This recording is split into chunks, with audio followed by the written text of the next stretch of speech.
Maverick News, the antivirus program for your mind. And now, the Freedom Reporters.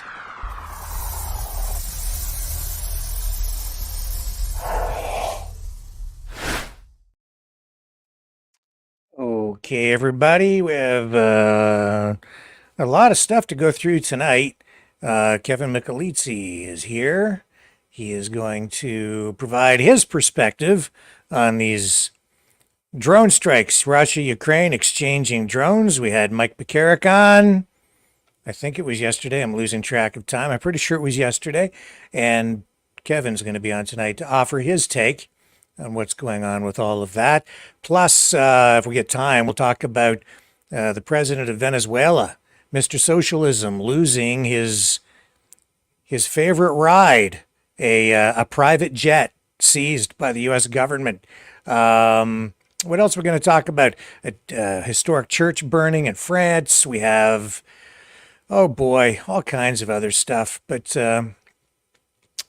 let's just get right to it, shall we? We'll take this short break and then come back on the other side with your friend and mine, Kevin. You know, someone very profoundly once said many years ago that if fascism ever comes to America, it'll come in the name of liberalism.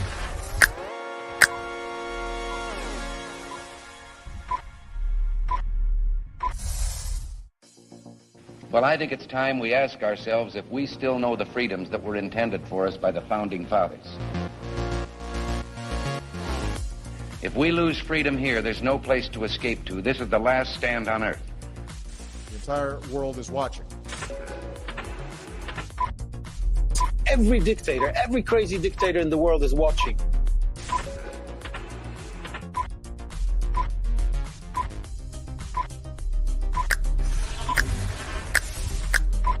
The world is watching. On TV, the entire world is watching. On social media. But the entire world is watching, and yes, they are seeing what we have apparently bravely been willing to say that others are thinking. Stand for freedom. Literally stand for freedom.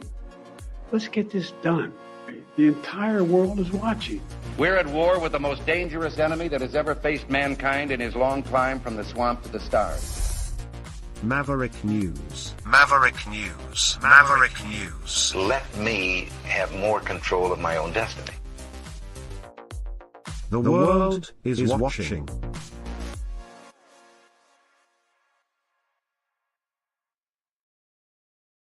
Okay, here he is.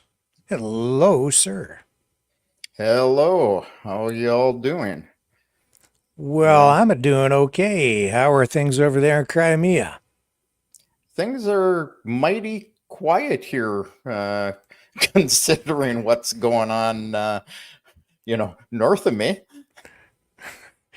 Yeah, well, that's why we're here tonight. You're going to get your assessment of what's happening there, and you're a little closer to the action, so hopefully we can get a broader perspective on this. Yeah, sure. The audience always asks where the heck I am whenever you have one of these nice men on from Ukraine Defense Support. So I just don't know, Well, I'll talk about them in a little bit. Let's just get into, what went on with drones and response. That sounds like a realistic starting place before I start picking on Ukraine Defense Support. Okay. So, where do you want to begin? Well, so let's just state some facts here. Some of them you guys went over yesterday, and it's Mike, right? Yes. Mike started out pretty okay on some things. It's being made to sound like a much bigger thing than it actually was. And this is partly the West, it's partly Russia. They're both sensationalizing things. Largest attack on Russia since the start of the special military operation. And I'm going to prove something wrong that Mike said last night. War. It is not illegal to say that word here. So, that's Okay, reality. well, we'll see where you are tomorrow. We'll see where I am tomorrow. Just right? joking, just joking. Yeah. Go ahead. So, okay, 158 drones. Right. Biggest attack ever on Russia. That's the way it's why it's being reported widely, and so I understand. Yes, well, sure. And I know where you're going with this, and I think that probably what you're going to say is accurate. But go ahead. Yeah, because I told you last night where I was going with it. Sure. So everyone, keep in mind 158 drones. It was across 15 regions of Russia. So it wasn't 158 drones flew on into Moscow. Right. Across 15 regions, that means we had an average of about 10 drones per region. That's average. Some had a couple more, some had a couple less. Now compare that to Crimea. We see 20, 30, 50 drones come in on a night. So it's not a big attack compared to what we see. But, as far as number of drones from Ukraine in one night, absolutely. Now, I did make a misstatement to you last night, Rick. The video you had actually was of one of the power plants. Most of these drones came in between 1:20 and 3:40 in the morning, so it was dark in Moscow. The one you had was a 6 a.m. drone. So, we had them in Moscow, Belgorod, Voronezh, Lipetsk, Ryazan, Oryol, Tver. So, we had them all over the place. So the biggest strike that was made last night was the Tver power station, the Konakovo power station. When you say last night, are we talking actually 2 nights ago now? Well, yeah, your last night, my 2 nights ago. Okay. So whichever day you happen to be in today. Yeah, I'm in tomorrow already. I can't keep track. Yeah. So the Konakovo power station in Tver was struck. Very little damage done. The electric didn't go out. They put the fire out. It wasn't a big deal. Moscow region, 11 drones shot down, according to the Russian Ministry of Defense. Were they shot down? Did any of them strike directly? Was it shrapnel? Who knows? We will never know the truth. Something struck the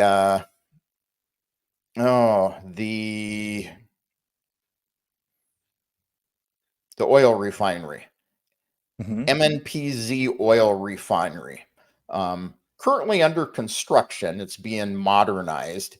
It's 28 kilometers, or about 17 miles southeast of Russia. So let's put that up here just so people get you see Moscow up there and off down to the diagonal. You can see where it says the Gazprom Neft Moscow. So it's out by the outer ring road of Moscow. And something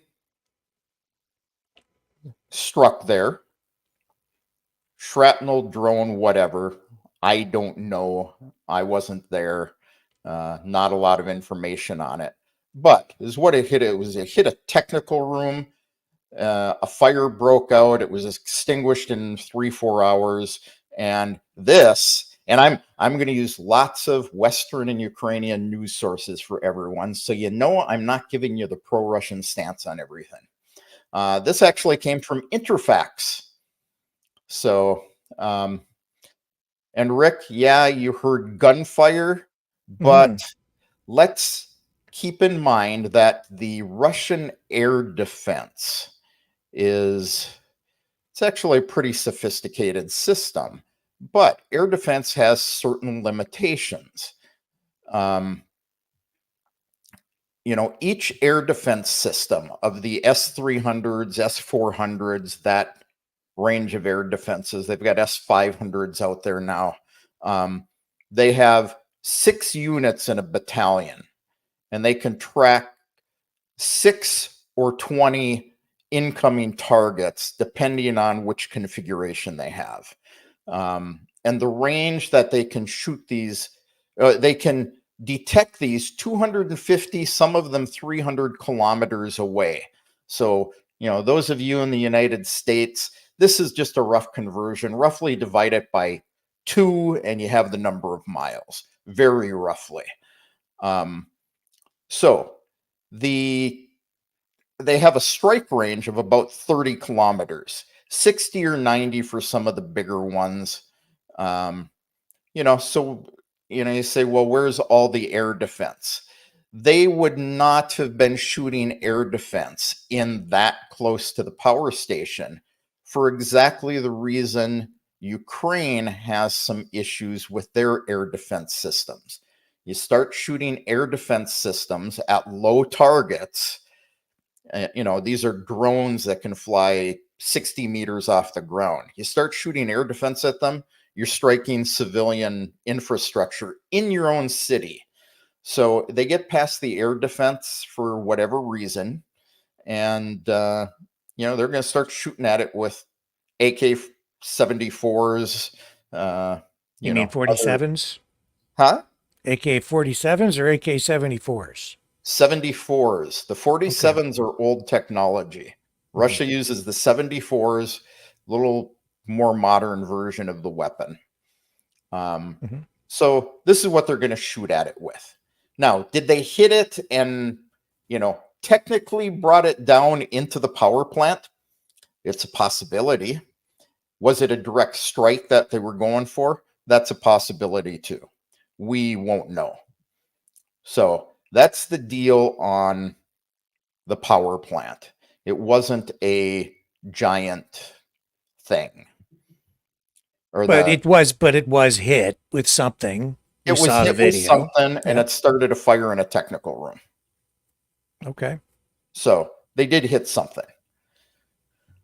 So then, and I have seen reports here in the West today, recent reports saying that that's what the information is coming out of Russia.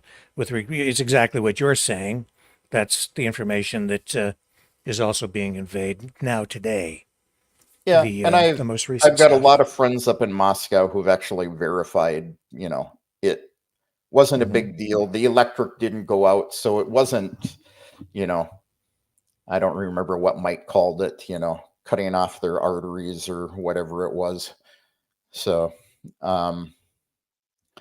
okay, so that was the oil refinery. We had the Kashirskaya power plant in Kashira was also hit. And to give you a perspective, this is where it is. It's quite a ways south of Moscow. It's actually 124 kilometers south, 77 miles. I actually did that math yesterday. And they had 3 drones. That power plant is a historic power plant. It had a capacity of 410 megawatts. It actually was decommissioned in 2021. So this was the grand success they had, was they hit an out of service power plant. So, and that's publicly available information. So, that's all we can really say about that. So they hit a power plant, right? They hit a power plant. They did. Yeah. Mm-hmm. And why is it out of commission? It was because it was It was built in 1920 something. I don't remember the exact date. And it was a small power station. It's been replaced with modern ones. It burned coal, fuel oil, and natural gas. So they decommissioned it for, more modern and larger facilities. So it wasn't a significant target, other than the fact that it was in Moscow. So, but it and then wasn't but you're saying it wasn't operational? Hasn't wasn't been operational. operational? Hasn't been since 2021. Okay. The other power plant that was hit was the Konakovskaya plant in Tver. They had 5 drones. There was a fire there. They put the fire out, and again, the region did not lose electricity. So although it was hit, there, wasn't a lot of damage there. There was damage, but not a lot. So that's the story on that. And Tver is, I thought I had a map of it, but I don't. It's about 175 kilometers north of Moscow, so it isn't really Moscow. I know CNN was reporting it as the neighboring city of Moscow. Excuse my stuttering; it's a bit early. So that's kind of what was going on. Now we've heard that this was a major offensive on Russia again. They hit all kinds of things. I know that the drones in Moscow, they hit they tried to hit like the Stupino region of Moscow, or the regions are kind of like areas of the city. Stupino is my wife's cousin lives there. So, they had a drone taken down there, Leninsky, Romanskaya, a couple of different locations in Moscow there. So what was the purpose of this? Well, let's keep in mind that the day after this attempted strike on, we'll just call it a strike on Russia, Ukraine gave a list of potential targets inside Russia to the United States. This was a probing mission to see where the weak points are in the Russian defenses. Sure, I can understand that. Yeah. And when you say that Ukraine gave a list of targets to the United States, what are you basing that on? And where's that coming from? Oh, it's published all over the news, Western news as well. Okay. So they've given a list to the United States. They asked them to allow them to use U.S. weapon systems to strike these targets, and thus far the State Department has said no. Now, does it matter that they said no? Because the reality is they're using them anyway. So these targets that were given by Ukraine to the U.S., these are not targets that they targeted specifically this week. We're talking about, I guess, larger targets or something that are like a part of a larger plan, or like, don't know. It's not to say that this was a part of it's not like they were saying we're going to hit these targets with these drones on this day. You're talking about these are targets these are areas we'd like to target to using U.S. weapons. And now this is, you're saying, an attempt to try to determine where the weak points are in the defense system so that at a future time, if they're green lighted to go after these targets on the list, that's what would then be targeted. Correct. Is that correct? And it's likely these potential targets in Russia were picked well before this this drone attack. But drones are relatively ineffective weapons. I mean, they can be effective, but compared to, using missiles from the West, The missiles can do a lot more damage. So Yeah. I think this was just part of the probing of Russia's defenses. See where they're weak. No, could have an opposite effect. It could show Russia where they're weak, and then Russia strengthens those areas. So, it can go both ways, but that's really what this was. Usually the drones are probing. Ukraine has a history. We heard a lot about Russia's history and what they do, when they're making attacks where they've changed their directions, even from Mike. This is typical of Ukraine. Where they're sending drones, you will then see them attempt to attack. So this would be a typical pattern. Russia does exactly the same thing. You can see the same thing going on, right now with the Russian attacks in Ukraine. They send the drones in, and then they base where they're moving their troops into those areas based on those drone going in and what gets shot down, what doesn't. So the Pokrovsk offensive that's going on right now has operated the same way. So that's really the big news on the drones in Moscow. It wasn't really, I don't believe, meant to do much other than to do some probes and rile up the Russian population. And honestly, I don't hear what maybe I'm here.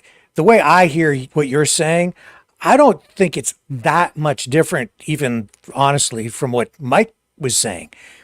I think that when he was on, there were some reports that were suggesting that power plant hadn't been hit at all.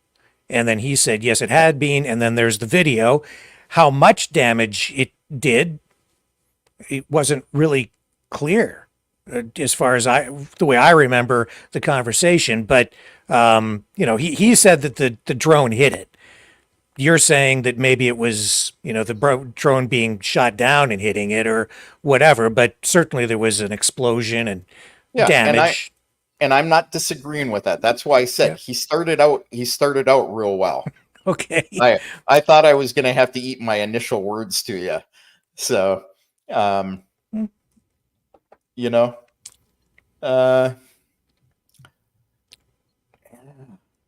keep going. Yeah. The floor is yours. I'm just I think there's more common ground here than probably less, but it's okay. We'll see where you go. I don't know where you're going, so we'll get to that. Keep driving the car. I'm just a passenger. Yeah. I'm trying to read the map at the same time. Okay, I'm sorry. I'll shut up. How about that? No, don't shut up. Hey, we wouldn't be visiting that nurse and going to the nut house together if either of us shut up.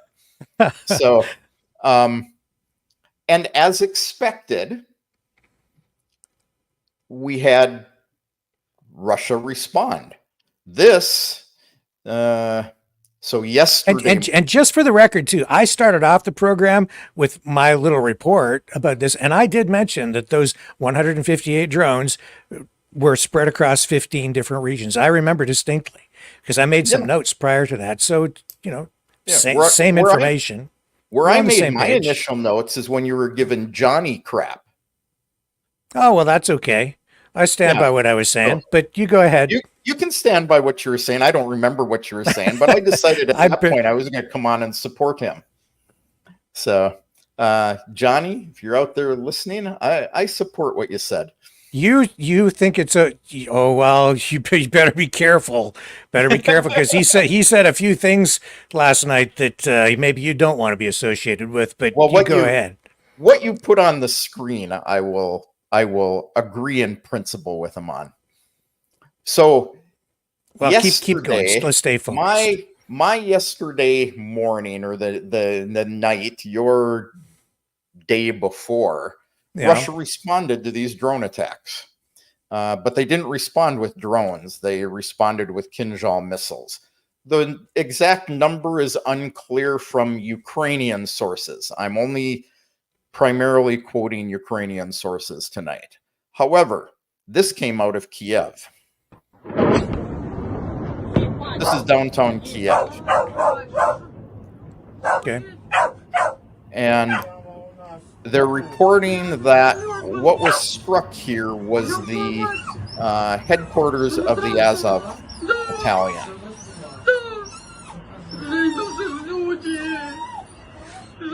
And scared the crap out of the poor dog. So they made strikes in Kiev and Kharkiv. I think you mentioned that they hit a sports stadium, but God forbid you guys talk about... Well, not a sports stadium. I think it's like a complex. Yeah, it's like where people go to exercise.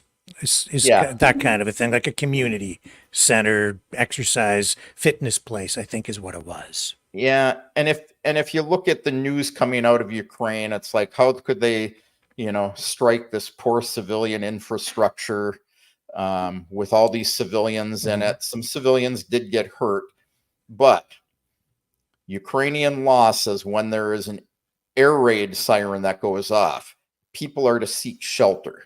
They're not allowed to stay in those complexes. They aren't allowed to be in the malls.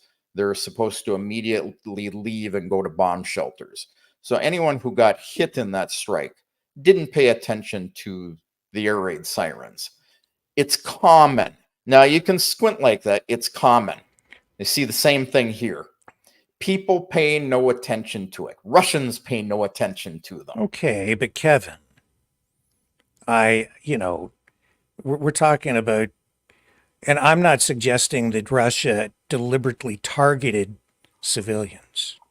I find it hard to believe that either side does that. Maybe they do, maybe they don't. But I really find it distasteful to lay blame on any civilian on any side who gets killed or injured in a war, regardless of what a law is about an air raid siren, because we don't know what the circumstances might be. We don't know if somebody is able to get to a bomb shelter or not. We're talking, I don't know, where's the nearest bomb shelter from that sportsplex? I don't know. Do you know? I don't know. And do these people have, can they get in a car and drive there? Or, I have no idea. But I think, I don't think we should be blaming civilians who get bombed and injured or killed. Like, it's not their fault they got bombed or droned or whatever, regardless of which side. I have an issue with that. Well, you have an issue with it. Reality is the bomb shelters both in Russia and Ukraine are all within walking distance, very short distances. And, you can say the same thing. If you cross the street against a red light and you get hit by a bus, it's a shame that the bus hit you. But who was crossing against the red light? No, that's not fair. That's not fair at all. The air raid sirens go off when there's incoming missiles. If the bus driver drove the bus through the sports complex, that would be the same. But if you're taking the risk of walking across the street, you aren't going to have a 15, 20-minute warning of the bus driving through the complex. Yeah, well, you're not going to convince me that it's their fault that they got bombed. Let's take something closer to home. And same thing with Russians, man. Like, it doesn't matter what side you're on. If you're a civilian and you get hit by an explosive device of some kind, it's not your fault. It's not these people who got hit. It's not their fault. No, they bear some responsibility if they ignored the air raid sirens. Well, I have no idea what the circumstances are surrounding that. And as I say, I don't know where the nearest bomb shelter is. And, I'm not. Yeah, no, I'm not going to sit here and you can blame them if you want, but no, I'm not. I'm not blaming civilians for getting bombed on any side. They're innocent bystanders, and neither side should be sending missiles or drones into a civilian fitness complex where people are just there exercising, a community center of sorts. It's not supposed to happen. Even though it's being used for military training and storage. I asked Mike about that. He says that's not the case. You guys can dispute that. I have no idea. Regardless, I mean, I don't know. There were reports of that, but is it true? There's reports of that out of Kharkiv. Okay. Well, maybe so, maybe not. So if that's the case, then we've got a slightly different issue on our hands, and we're dealing with civilians being used as a human shield at that point, and that's a whole different ball of wax. But I haven't seen conclusive evidence of it, and even then, those poor civilians who were injured, it's still not their fault. If they were used as a human shield, then that's an issue for the Ukrainian military, if that's true. And I don't know that that's true. I haven't seen evidence of that. If you got more evidence than some media reports that have come forward in a propaganda-rich environment, war environment where we're in the fog of war, then have at it. But I haven't seen any proof of that. So I'm going to take this as an example comment since I pissed off the audience. Am I saying that all the civilians who've been killed in Gaza, it's their fault also? Totally different situation. All I'm saying is if Rick hears a tornado siren going off in his neighborhood, what's he supposed to do? Go hide in the bathroom, get in the basement, whatever. And if he chooses not to, and his house gets hit by the tornado, he bears some responsibility in his choice. I understand that, but that's a good example. So if when a tornado comes through here, as was the case this past summer, people have to take shelter where they can as quickly as they can in the best way that they can. And I would think that that's the case in Russia and in Ukraine as well. If the air raid sirens go off, you do whatever you can do to protect yourself. So I can't second guess what these people are doing because I don't know. Again, I don't know where the bomb shelters are. I don't know how far away it is. I don't, are these people disabled? Do they have access to transportation to get to the bomb shelter? Is the bomb shelter full? I have no idea. All I'm saying is these people were there exercising. One guy in the one photo, I think I still have it from yesterday, he's there in his gym shorts and no shirt on. It looked like maybe he was in the shower or something at the time. Poor fella. Okay, so is that his fault that the place got, exploded? It's not his fault the place got exploded, but is it his fault that he didn't seek some shelter? Well, I don't know, Kevin. I don't know. So I'm going to say again, there is not a bomb shelter in Russia or Ukraine that is not within a short walking distance. All metro stations are also bomb shelters. Mm-hmm. And if you look on the map where this sports arena is, there's actually a metro station there. So was the guy actually a military guy that was in his shorts exercising? We don't know. We don't know a lot of things, but we're basing it off of one guy here. He had a picture of some guy with his hairy legs sitting on a bench, and the comment was the woman was decapitated. Where was the woman that was decapitated? Some blood on the ground. Keep in mind that a lot of this is painted in a different color than it actually is. On both sides. Yeah, I've been looking at that a little bit more closely, but you go ahead. And before you do that, I'm just looking it up about the bomb shelters. And so I queried that, got this answer back, says the question of whether bomb shelters are always within walking distance doesn't have a straightforward answer. in Ukraine. It depends on infrastructure accessibility. So it's going to depend on where you are, whether they're within walking distance. So look up the sports complex and ask it for the nearest metro station. I don't have an address. Do you have an address? I mean, if we really want to sit here and try and lay blame for it's your own damn fault that you got bombed. What was the name of it, or what's the address? I don't know. You look. I don't know. Well, you're the one bringing this. You're bringing this. So I'm just saying, if I hear an air raid siren and I don't go seek shelter at the nearest bomb shelter, I have to take some responsibility. Well, okay, but I'm not quite so quick to judge. But that's okay. Yeah. So I also won't judge when somebody doesn't take shelter from the tornado sirens. Well, I went to my basement and I ducked and covered, just like I was told back in the Cold War era. So I learned my lessons good. I was also told in the Cold War era, if there was a missile strike, to duck and cover. So, that's right. So I went and hid under my desk. Me, I'm going to duck and cover. Yeah. Yeah.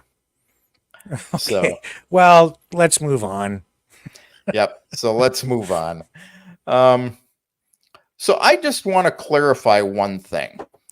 Mike was showing, and now I'm going to start picking on Mike a little bit. Mike's showing this beautiful map of the Kursk region, and it's Kursk, not Kursk.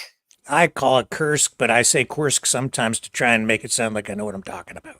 Yeah, well, you could be judging Napolitano, or you could call it Kurst. Really? Okay. Yeah. All right. Well, so that's for another time. Let's keep going. So he shows this beautiful blue map of the Ukrainian incursion into Kursk. His map was from a month ago when they first went in, and doesn't reflect the situation on the ground. But I've noticed that no matter who you get these maps from, Russian side, Ukrainian side, you always see this map and this giant area on it and a couple of tendrils coming out. Let's put it into perspective for people. Here is the current lines. The red one, of course, is the Russian line. And the little blue one up here is Kursk. And this is from 2 weeks ago, a month ago. This is from Newsweek a month ago. So it's a relatively small area. You can see off to the right of the red line, the gray there, that's the former Russian border. So, just to put things in perspective a little bit about what you're talking about when you see these maps of Kursk. So, Logan, thanks for coming. I think I banned him once before. Well, the great thing about coming here is that after you've banned them over there, you get to ban them again over here. Yeah. Well, I think I banned them over here once already. Oh, did you? Oh, okay. The great thing about coming here is they come in with a different ID. So I just want to give people a little bit of perspective when they're looking at maps, what they're looking at. Mm-hmm. And when people start questioning, well, where's Russia's air defense systems? Same place Ukraine's are. It's hard to cover a border that long with air defense and soldiers. Mike talked about, they had all these fortifications in Kursk, this little area up there. And the Russians ran them over and took them over. They didn't have fortifications there. They were guarded by border guards. That's reality. It wasn't defended, and it was an intelligence failure. We've talked about that before. Yep, sure. Russia screwed up on that one. Oops. Yeah. Oops. Yeah. So, no question about it. Yeah. Yeah. Kiev struck today. I played that already. We can remove that. So,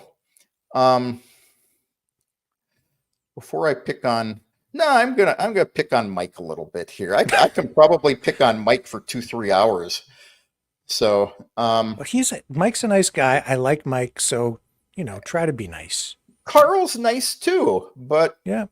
just a little out there on his comments. And I want people to understand what they're dealing with when they're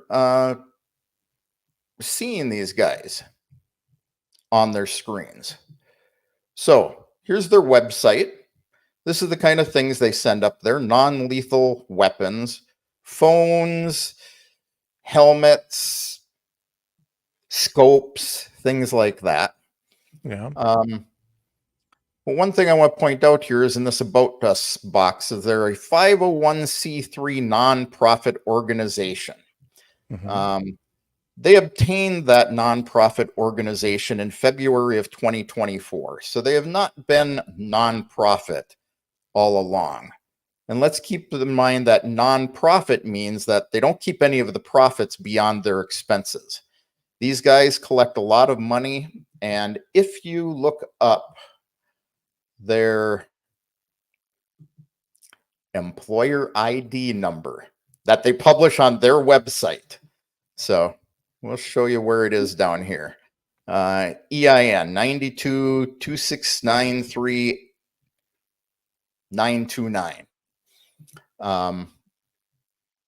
So same number. I was reading that off of their site while I was showing this. And if you go down here, it tells you where their business is located. It tells you what kind of business they are, primary name, but it also tells you, I have to find it here, they're an organization.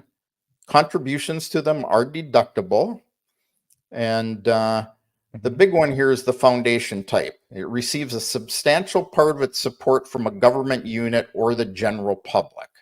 And this is the important thing I want people to understand. They are donating their donations to buy equipment for Ukraine, send humanitarian aid. They're doing some good things over there. They are supporting the Ukrainian military. Yeah. But when they start talking about, gee, we met with senators yesterday, we went to this function in Washington, D.C., somebody's paying for all this. These guys are actually an NGO that is funded by the United States government. So the proof of that, beyond what I was able to dig up on them, will actually come out in January when they file their first tax return. So just keep that in mind. These guys. Okay, well, I'm gonna ask him about it, and I'll give him a chance to respond to that. I'm not part of their organization, so I'm in no position to give you any definitive information on that at all. I know that they are a registered 501c3 charity, which means their financials need to be disclosed to the public. So I'm comfortable with that. Now, beyond that, I mean, this suggestion that they're funded by the government, I'll have to ask them. Yeah. And we'll find out. Ask them. They say they'll provide that information if you request it. I actually have requested this in the past and not gotten the information from them. I actually got this from other sources. When did you make your request? Back when you stuck me with Carl last time. Stuck you? Wow. That it was a surprise. I didn't know the two of you were going to end up on the show together that night either. But Yeah. No, I didn't. Yeah. Oh, you okay? I did. Was no ambush. But anyway, let's continue with this organization. Carl is the CEO of this corporation. That's what it is. He does draw salary from it. He does not work besides this. And and he's flying all over meeting with senators and things. He's basically a lobbyist.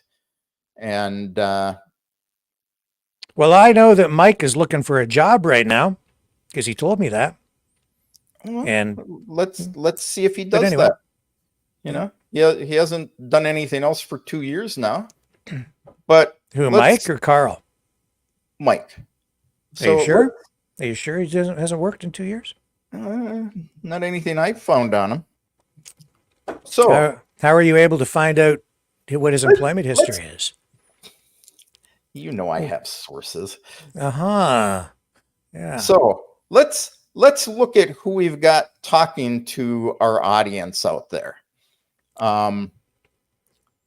He, according to him, he and I talked about this in another video that actually was very popular in the Russian media over here when I responded to his first visit with you. I have to say, too, Carl and Mike both indicated that they have gone to Washington to lobby. So they're not making any secret about their activities, trying to influence the government to support Ukraine. But that being said, continue. Yeah. Well, their EIN says they get money from governments and donations. So well, but hang on. That's because of the category that I would think that's because they're to be listed as a 501c3, blah, blah, blah. They have to fit into certain categories and whatever. Now, I don't know if they receive government money or not. So this is an allegation, and not to say that they're even doing anything illegal, but I don't know, Kevin. I don't know. Do you know? I never said how much. So how much money? How much are they getting from the government? If this is the case, what are they getting? How much? And which government is giving it to them? Hey, well, we know which government's giving it to them. Okay, the federal U.S. government. Yeah. Okay, and how much? So now, do you know? You just want to go your direction on this, don't you? No, I'm just asking questions. I don't know specifically how much. I'm trying to show people what kind of people they're dealing with when they're watching them on your show. Okay, so but let me continue with that train of thought. All right, well, fine, that's fine. But that's an allegation. You're saying they're getting money. If that's something that you know and you have proof of, then tell me how much or give me more details because I don't know. And if I'm going to ask them, I want the details so that I can ask them because they're not on here to defend themselves. Well, so go ahead. You can ask them who they're being funded by. I don't know. I've already told you that. Yeah. I did ask them before, and I got the 501c3 information. That they said that they're a registered charity and that they receive donations, and that's what I was told. So, as for government money, I'll have to ask them more about that. Yeah. I would. So, how honest of a man is Carl Larson? We've heard his story about how he went to Ukraine. He became concerned about, having to go to the front with untrained guys and fight. And he hesitated on signing the contract and going. That's what this story here is talking about as well. And it says that he worked on, he talks a lot. Mike talked about this too. He fought on the front line. Well, he was writing a website and recruiting foreign mercenaries to come to Ukraine to fight for Ukraine. That's according to Carl Larson. So that's this story.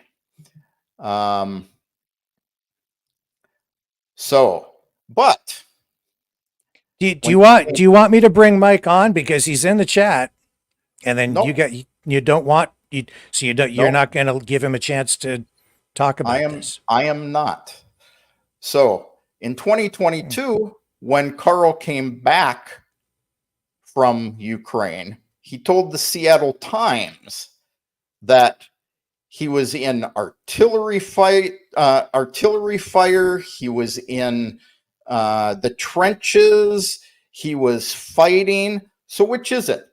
Was he writing websites or was he in the trenches? So 2 different stories. And maybe he was doing both for all I know. Maybe. It's possible. It's possible these days to post to the internet while you're in a trench. It is, but he was supposedly, according to him, we'll go back to the which tab? So we're at this tab. This tab actually says that he was writing websites, and he actually spoke about this when you had him on with me. He was writing websites, and he was recruiting and helping convince foreigners to come and fight for Ukraine for a majority of his time there. This does not talk about any of that after he got back. It only talks about the fact that he was in the trenches fighting. So, which is it? Was he in the trenches fighting at first and then he started writing websites? It's possible, but you usually tell the whole story and not half to one news source, half to another. Either way, I'll say this. And yes, this is a TASS news item, but Is that what we're looking at here? A TASS news item on Carl? I haven't shared it yet. Okay. Oh, you want to see this one instead? So this is the one. This is the Chronicle. You don't like these. You don't like these fellas very much. No, I don't, because they're CIA operatives, and they work with Ukrainian intelligence. So, well, there is an allegation I'll have to ask about. Are you a CIA operative? I'm sure I'll get an honest answer to that. If you are, you're going to not say so. And if you aren't, you're going to say no, in which case I'm going to think that you probably are and just lying. So well, there's no way to know. But anyway, go ahead. And I've made it clear that I do not work for Russian intelligence. So okay. Think of it what you think of it. But if you were working for Russian intelligence, you would deny. I know what I've been accused of doing. But if you aren't, you would say no. But you would anyway. So there's no way to know, Kevin. There's no way to know. I know what Carl would. I know what Carl accused me of, so I can make the same allegations. What did Carl accuse you of? I don't on the show. He accused you of something. Oh yeah, he accused what did he say? Me of working for the Russian government and being a propagandist for them. Oh well. So yeah. He's not the only one who's made that accusation. I think Joseph accused you of being a propagandist. Oh yeah. Anybody else in the chat want to accuse Kevin of anything tonight, or me? Go ahead. So it's open season. So accusations all I'll say is this. This, although this isn't TASS, I've seen this report in U.S. sites as well. I can only load so much where I am right now without being on a U.S. VPN. So, the mercenaries that are willing to go to Ukraine are starting to decline. So what they set up there. Now, I am going to directly pick on Mike now, and he can ha ha ha all he wants on this. But let me get back to my list of notes. Mark was talking about, in one mouthful, thousands of Russians a day eliminated in Ukraine. He went on later and talked about the percentages. He didn't say thousands. I've heard from multiple sources, like media reports, and it was said here 1,000 a day, not thousands. I think that at one point somebody said up to 1,500 a day eliminated per Ukraine is what he said. That's a quote from last night. 1,000 Russians a day eliminated per Ukraine. I've heard that number several times. Yeah. Yeah. Mm-hmm. But then he gave somebody in the audience, I don't remember who, the story about basically percentages, just to stay off of the all the technical terms. Somebody said 600,000 Ukrainians. And, when you look at percentages, it doesn't matter whether it's 1,000, 100,000, and, whatever. When you look at the percentages of men reported by Russia, Ukraine, other sources, it still comes out about 6-1 in favor of Russia. 5 to 6 Ukrainians killed for every Russian killed. The percentages don't change. Doesn't matter where you get your sources from, the percentages don't change. So you're saying that according to your information, you get 5 or 6 Ukrainians killed for every Russian that's killed. If you take the Ukrainian reports of killed versus the Russian reports of killed, the numbers vary greatly. But it's the same percentages all the time, 5 to 6 to 1. You take it from all the, the fancy, research institutes. It always comes out 5 to 1, 6 to 1. So, I haven't heard. Well, you've heard 10 to I've 1. heard that. I've heard all kinds of stuff, Kevin, actually, now that I think back on it. I've heard a lot of different stuff. And, last night we heard some other numbers. Mike suggested that the assessed, number of Ukrainian casualties at 500,000 was, too high, that he thought it was more like 250,000, something like that, or 300,000. But all kinds of numbers. I don't know. I'm not disagreeing with him on that at all. All I'm saying is it doesn't matter which number you pick. The percentages still come out the same. No. Because I've seen other reports saying that both sides have lost about 500,000 each, maybe 600,000 now. And that's actually coming from pro-Russian online influencers. I've heard those numbers too. So I have no freaking idea. Well, and much like Mike said, we won't know till it's all over with, and probably for many, many years after. Yeah. Too many people have died. I know that on both sides. Yeah. So one thing that he did say is, well, Russia has lost over 3,000 tanks. They only started with 3,000. Now they're dusting off old rust buckets. Apparently, he has neglected the fact that they actually have tank factories in Russia, and they're churning out brand new tanks. I've seen them going across the rail lines. I've seen them go across that destroyed bridge between Crimea and the mainland that he says is destroyed and you can't go across. They don't take them across there anymore, but that rail line is not destroyed. The concrete is not so weak that they can't run heavy stuff over it. They run heavy stuff over it all the time. My wife went across it twice in the last 5 days. So this is the Crimean Bridge? The Crimean Bridge. Okay. So you recall him saying that, right? The rail line was burned and all the concrete was destroyed and they can't take heavy loads across it anymore. I don't recall him saying that about that bridge. I remember him talking about the bridge in Kursk, the 3 bridges in Kursk. I don't remember him saying that. He may well have said that. I don't know. He was talking about them isolating Crimea. The road's too close to the front line, the rail line over the Crimean Bridge, in October being hit and burned, and the concrete was weak. They couldn't take heavy loads over it. And this is so confusing, says Art.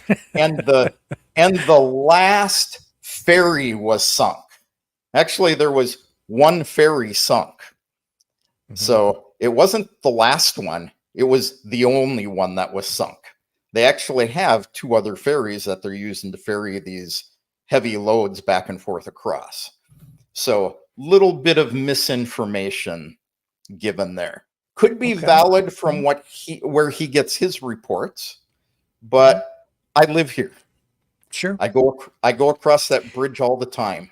That's why we talk to you, because you're right there on the ground, and I'm relying on you and depending on you to not lie.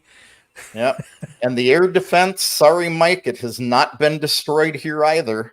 I know where it is. I've seen it. They move it on every 4 hours to different areas. They do not allow taking pictures of them or posting them for obvious reasons. That isn't, a freedom of speech issue, because guess what?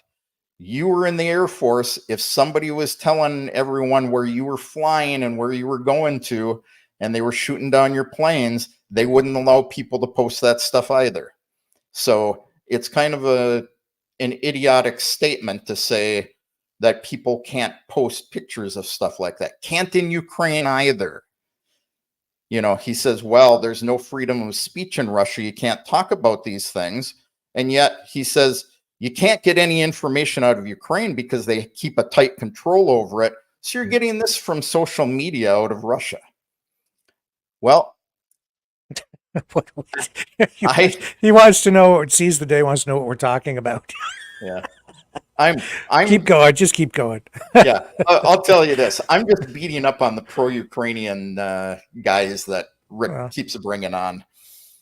So, you know, Mark kept equating the Soviet Union with Russia. They are not the same country. You can't talk about the Soviet Union and what happened with the Soviet Union and call it Russia. Mm-hmm. Ukraine was part of the Soviet Union. So you can't go there. Can't equate them.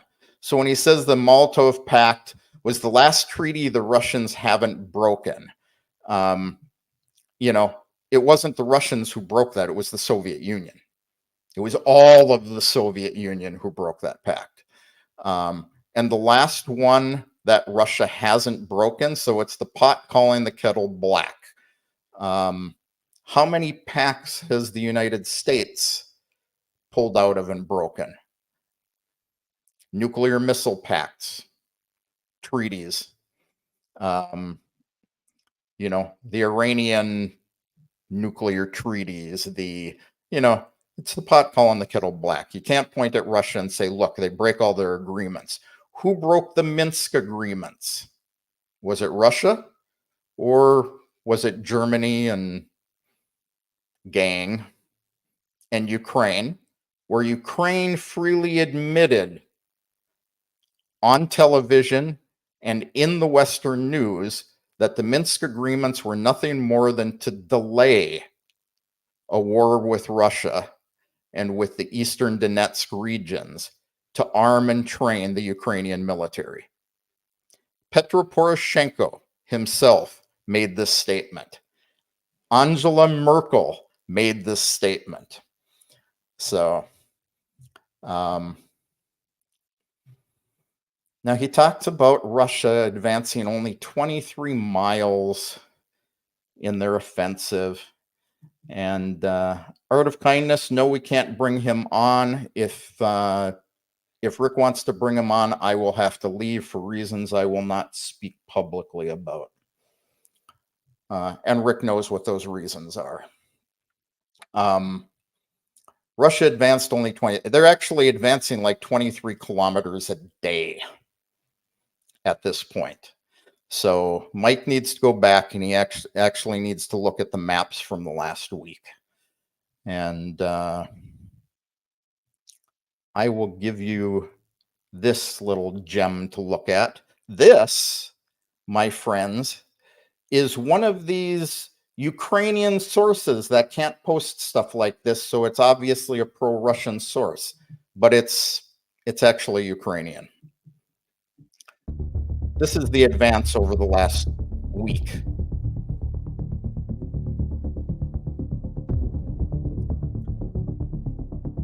And this is the Pokrovsk offensive.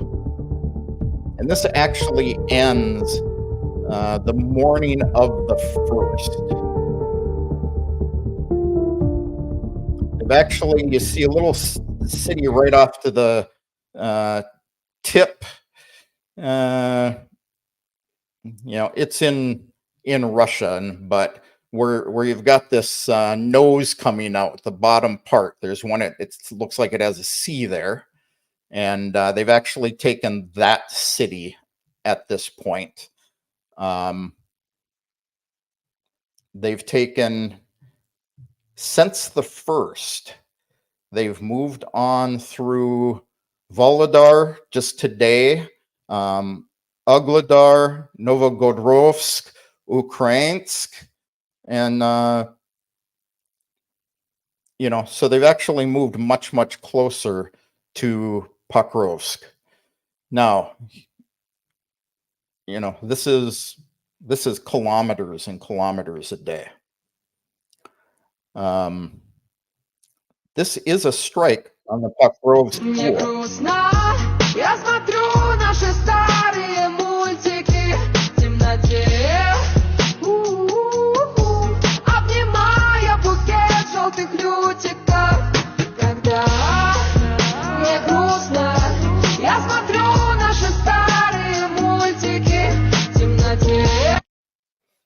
So obviously this did not come from a pro-Ukrainian source. This is the Pokrovsk school. And they posted this video saying, why did Russia strike this civilian infrastructure? And along with it, they posted this video. This is in the school.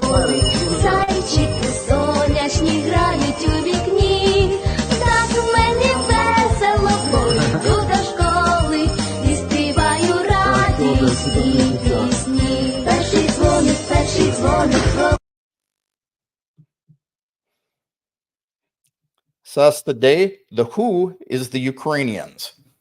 So this is coming directly from Ukrainian sources.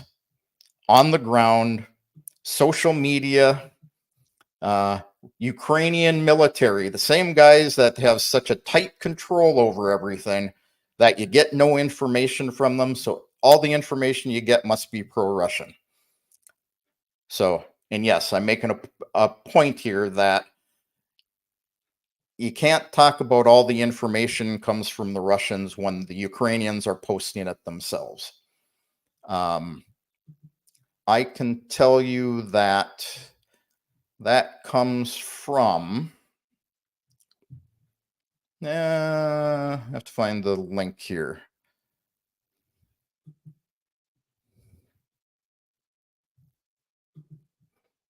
So here is one of the extremely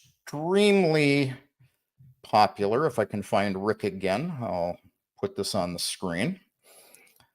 This is one of the extremely popular, oh, can't put that browser on the screen.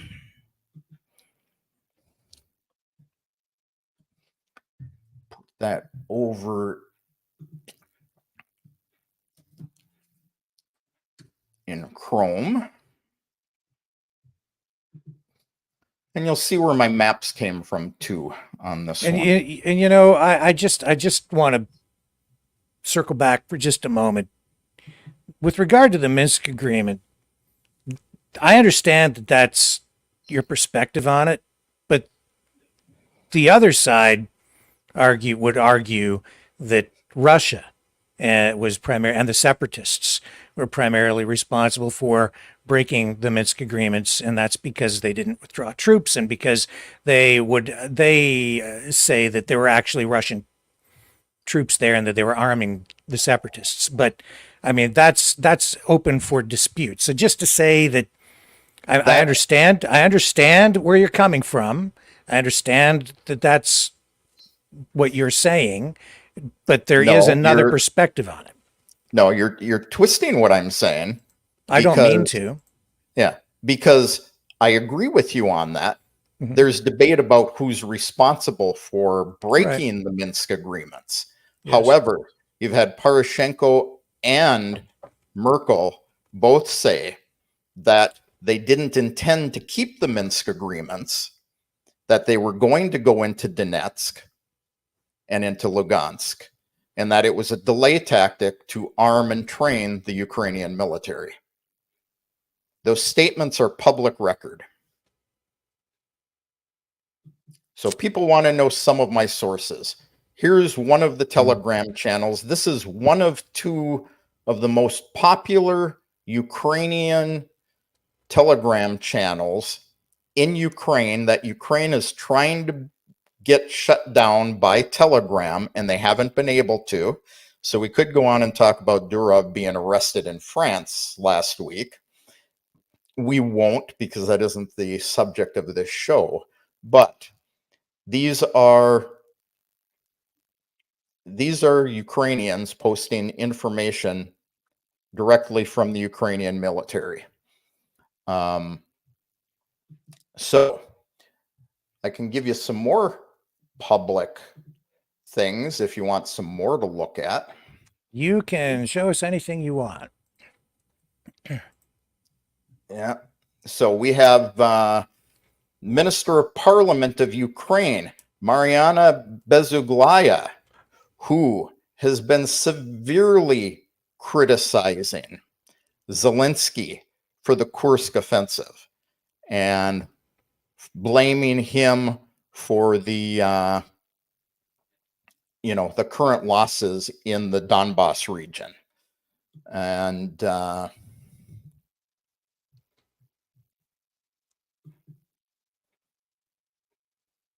that's drone stuff. We'll get onto that in a minute. Where's Sirski? So Sirski, about a week and a half ago, actually got lambasted in Ukrainian or in British media. He made a statement to them that he thinks that Zelensky made a mistake in going into Kursk. It has since been removed from, I don't remember which UK paper it was that he made the statement to, but here's, Sirski's own report. Again, it's coming out of TASS. It's an easy one for me to yank out of, but 3-1 advantage over the Ukrainians. Do you, by chance, do you have the clip of Angela Merkel saying what you said she said? Not I'd like handy. to hear it. I'm looking for it. I want to find out what she said. Okay, you look for it. So he informed Zelensky about the combat situation. He disagreed. He's now been pulled back in line on that. And but we do have Ukrainians. Again, there was a poll released just a couple of days ago. Ukrainian media is kind of turning into U.S. media. They're kind of going off the storyline these days. And the independents. But a poll was done of Ukrainian citizens, and we know how accurate polls are, so we have to take it with a grain of salt. But 78% of Ukrainians want Zelensky they think it was a mistake to go into Kursk, and because of the losses in Donetsk and Lugansk, the Donbass region, they want the war negotiated to a settlement. So Zelensky is losing his support, and the Ukrainian pundits are saying that they're setting Sirski up to take the blame for the losses.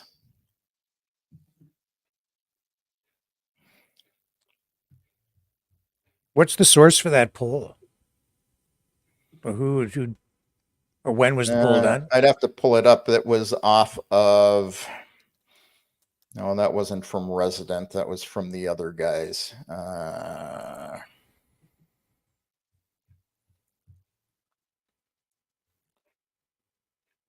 There's two channels that are real popular in Ukraine. And they were given the numbers. Let me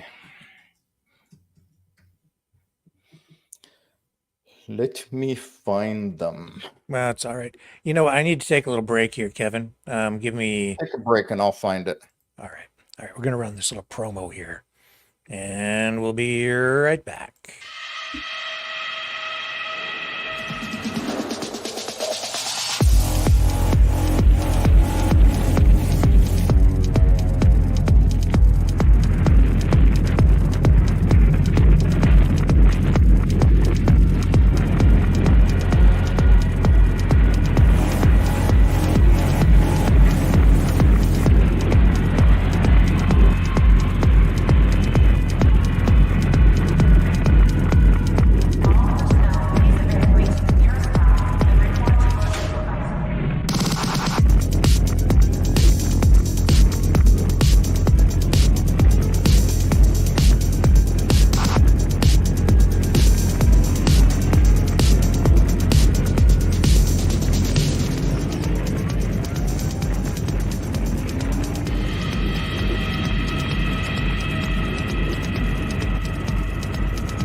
Maverick News. The world is watching. Okay, we're back. So it actually came off of Legitimate, which is another one of the Ukrainian Telegram channels Ukraine has been trying to close down because they leak a lot of information from the military and the office of the president. So understandably, they want to shut them down. But they are quoting a poll done again by the parliamentarian Mariana Bezaglayev. So, where she gets her information, I don't know.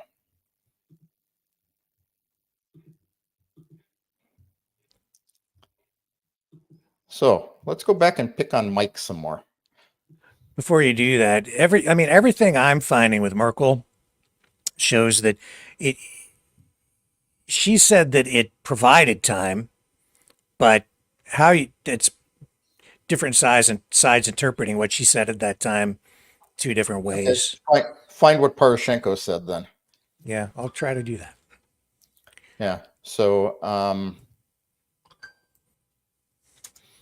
but she didn't say, I don't know, because I can't find the actual clip. I'd like to hear it in full context. But anyway. we will have to dig that up. I'm not going to do that at 3 That's o'clock. okay. It's all right. I'm looking for it. I can't find it. But yeah, I'm seeing that it's interpreted two different ways. So, but anyway, continue, sir. Yeah. So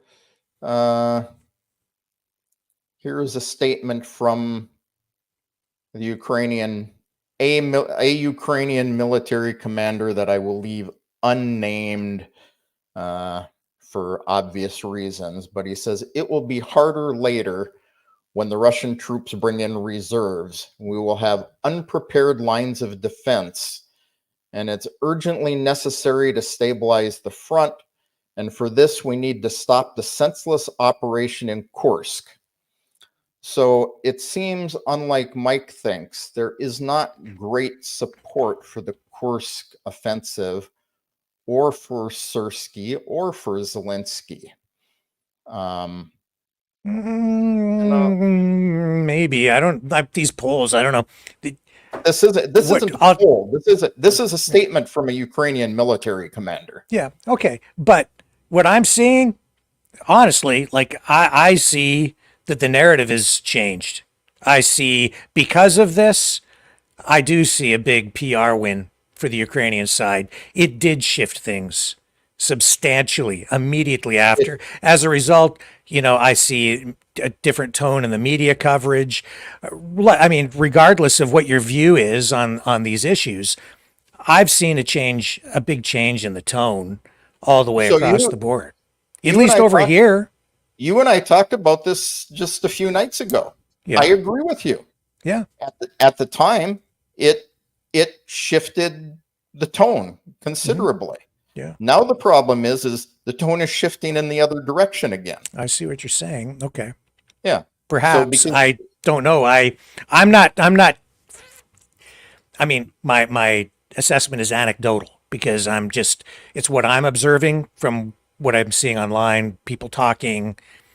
I haven't seen that. If anything, I've seen maybe less and less interest in it because it's kind of been in this news cycle now for a few weeks. So less interest. Did one of the things it was meant to do. It's got Russian citizens riled up. Why aren't we doing more? Why aren't we dealing with it?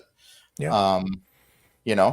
So, but now you've got the Ukrainians saying, well, gee, why is Zelensky peeving Putin by putting all these forces into Kursk and trying to take Kursk territory, and we're losing all the territory down in the Donbass region? Sure.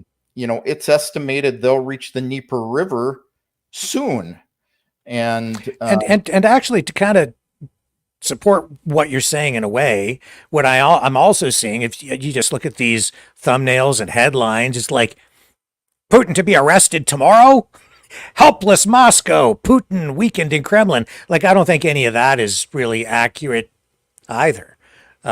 So as a result of the Kursk events, you have headlines like that that are out there being promoted.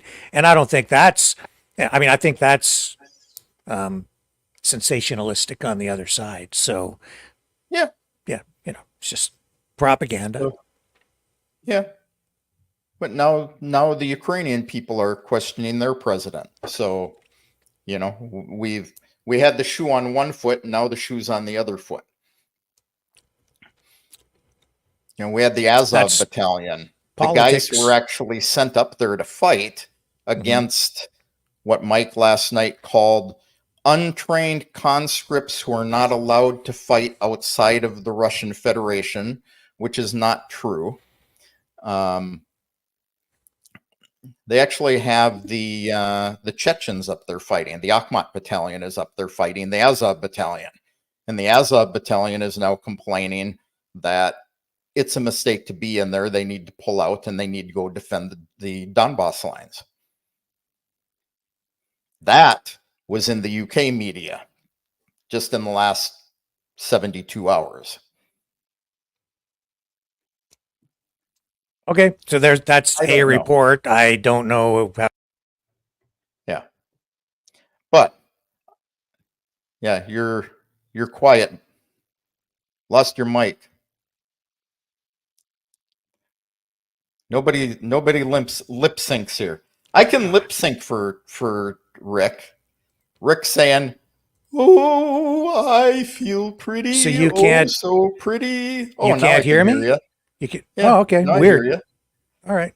Yeah. It wasn't muted, so something strange happened. It must have been an internet issue. Yeah. So it's the 3-letter agencies trying to keep you quiet. I'm sure. So On all sides.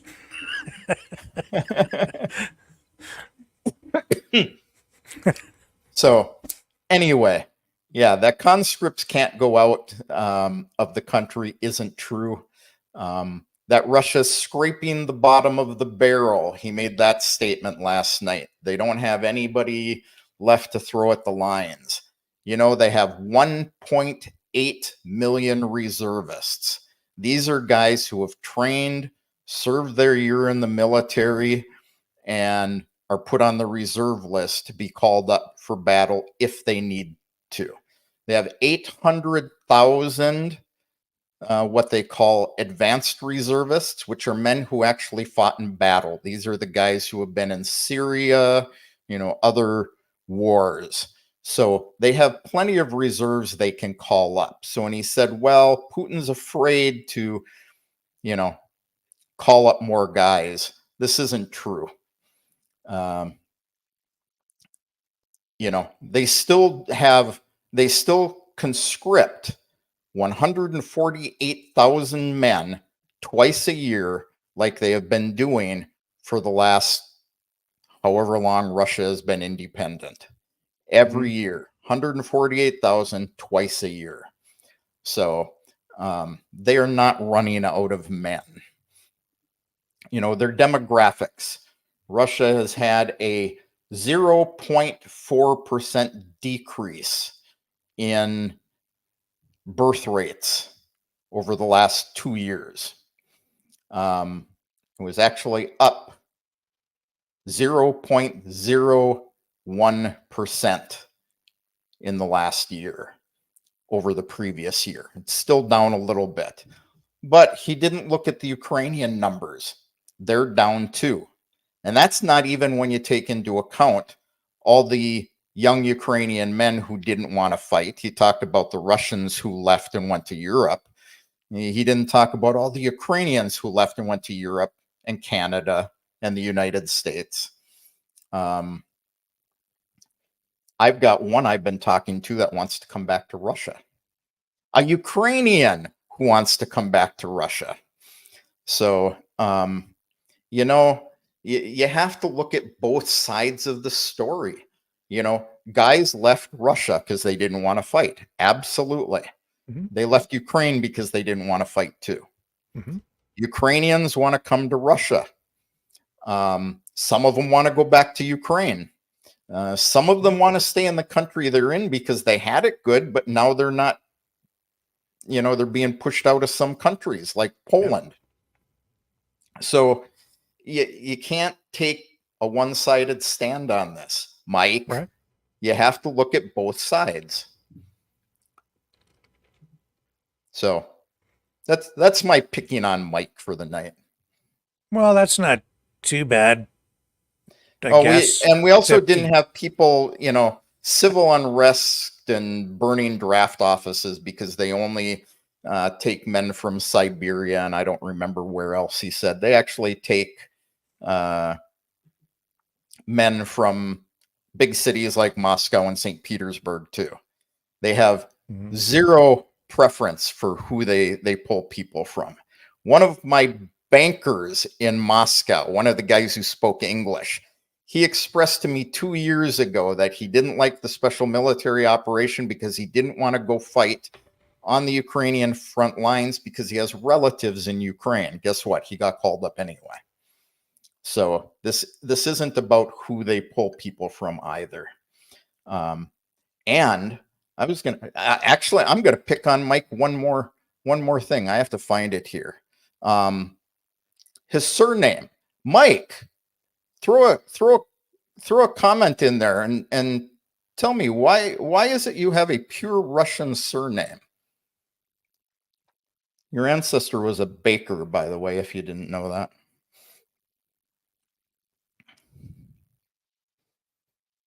I don't know if he's still there or not, so I don't know. Is that important to you?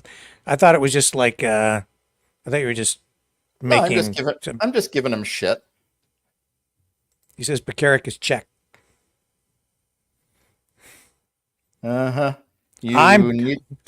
way or another, I'm going to make you guys friends. Maybe. Probably. The linguistic root of I don't know why it's important either, Mike. But is Russian. Is it important? It's not important, is it? It's just. I can pick on him some more. I don't mind. FPV drones. Be careful, because he might come on here and pick on you. That's fine. Later. Yeah, that's fine. He can do whatever he wants. It gives me a chance to do another reaction video and go viral in Russia again. FPV drones. Russian doesn't use them. Actually, we build a bunch of them. We've been using them. They cost about $600 to build. The Grand drones, the old Iranian Shaheeds, they've actually improved them. They're now made out of foam honeycomb bodies or honeycomb foam bodies, so they're lighter. Turboprop engines, they sound like a scooter going across the sky. They actually have satellite navigation, military grade satellite navigation on the GLONASS system. And they can be controlled visually. Where do you think all these drone videos come from? And the new rocket-propelled drones that Ukraine has developed. Well, Russia's been manufacturing them since 2018. So just something a little more for you to look into, Mike. If you want to, I would be happy to provide your references for those. I appreciate that you research stuff, Mike. And I did look up the quote from Poroshenko, and he did say what you said that he said. That being said, some people would interpret that as a form of violating the agreement, but it doesn't necessarily mean that he did violate the agreement in the way that some people interpret it differently. I totally get where you're coming from, though. If you're saying that he was just using it as a delay tactic to strengthen the military, then it's an indication that they weren't taking it seriously at all. Yeah. So, I can understand that perspective. So, if the viewers actually want an unbiased view of the front lines, this is actually a Belarusian guy who takes information from both sides and will not actually modify his maps unless it can be. I actually made a clip of that. I should have uploaded it. Sorry, Mike. Maybe So you he said that's misspoke. so just for people who just listen on audio. He says, Kevin, that's not what I said. Mike says, I said the Russians don't use long-range FPV drones. Long-range FPV. Yeah, drones. except the geraniums, the gerans actually are often used as FPV drones, and they are long range. So, And he says his ancestry is German, Norwegian, Swedish, English, Czech at a minimum. he's actually going to make me pull this up, isn't he? Throw his name up there again for me. Pekarev. You have him at a bit of a disadvantage here because he can't really speak for himself just in the chat. But anyway, I totally get it. It's okay. Anyway, yeah. We'll try to be fair all the way around. You want to see unbiased maps. This guy is neither pro-Russian, pro-Ukrainian. Everything that he modifies his maps on, he requires a geolocation before he'll change it. Unlike some of the Ukrainian mappers and some of the pro-Russian mappers, it's a good summary. He does a good job of being negative against both sides. So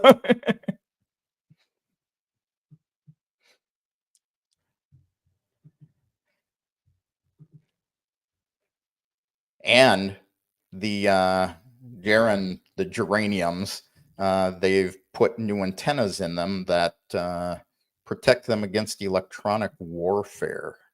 That's kind of cool. Mike, I don't think any of this about your name is important, honestly. I don't even know why we're talking about it other than Kevin is just trying to make friends with you. So he's just trying to get to know you better. I'm just giving him crap, yeah. So I wouldn't worry about it too much. I don't know why we're going down this road, but that's okay. It's interesting stuff. At least, and when I need some baked goods, I know where to go now. That's right.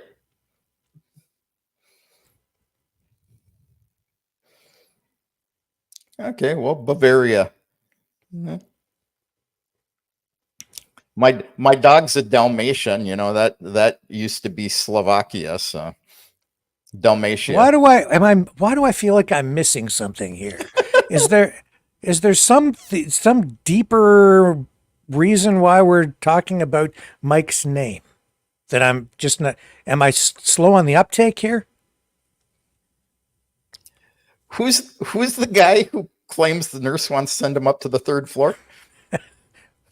Me. Okay. Okay. I'm still not getting it. Yeah. I'm just giving Mike shit. I don't. No, that's not the one I wanted. I don't get it, but okay. I'm just giving Mike crap. I don't mind being friends with Mike. I bet I can become friends with Mike a lot quicker than I can with Carl. But Carl's not a bad guy either. No, they're not. They're good guys. It's just that we're unfortunately in the middle of a stupid war. Otherwise, we'd all be friends, and we are. We should be anyway. And maybe by talking, we'll get there quicker, get back to peace. Yeah. But so, John, I'm not afraid of talking to Mike, but because of Carl's association with certain groups of people and my association with certain groups of people, I am not allowed to be on the air with somebody from their organization. And I will leave it at that. Was that tactful enough, Rick? Being the only guy here besides me that knows why. that's fine with me. You explain as much or as little as you want on that front, sir. Yeah. So that's all I can say about that. And no, I have freedom of speech. Those of you who watch my channel know I'm an equal opportunity basher on both sides. Freedom of speech. I heard a lot of that from the two of you last night. I did a video on that. It's out on my channel. And, oh, did you talk about me in it? No, I did not talk about okay. you in it. I talked about freedom of speech, what it Okay. actually means, and what I think I did another. You've had Arkady Itkin on with you, haven't you? Once, yes. Once, yeah. So I think I did a stream with him after that as well, and we talked about the restrictions on free speech in Russia versus the restrictions on free speech in the United States. And guess what? Both sides have extremely similar restrictions on free speech. Yeah, maybe. Yeah, I think that's probably not far off. Yeah. So I'll let Mike come on as long as we just keep it a friendly, hey, how you doing type thing. But I won't discuss the special military operation with him. Okay. Well, I think just to be safe, I don't think we need to do that tonight. If that's to happen at any point, we can look at maybe doing that another evening if both of you are agreeable, and we can explore that. Otherwise, I can have you guys on separately. And you know what'll put Mike and I in the same camp? Put us on with Joseph. Okay. Okay.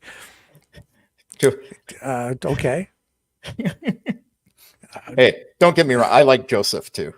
Yeah, I like. He's a friend. Yeah, he's a nice guy too. And Yeah. I love his star-spangled shirts. He's a pro-American.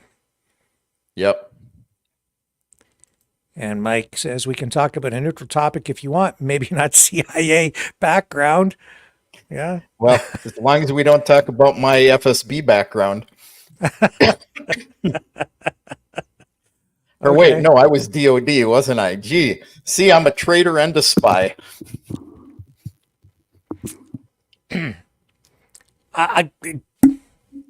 You want me to bring him on or not? Come on, I don't care. We'll talk about a neutral topic, Okay. Who has better looking women, Ukrainians or Russians? All right, here we go. I'll send you the link, Mike. I'll send it to you. Okay, you asked for it. So what are the ground rules just before we... No special military operation / war in Ukraine discussion. Got it. Okay.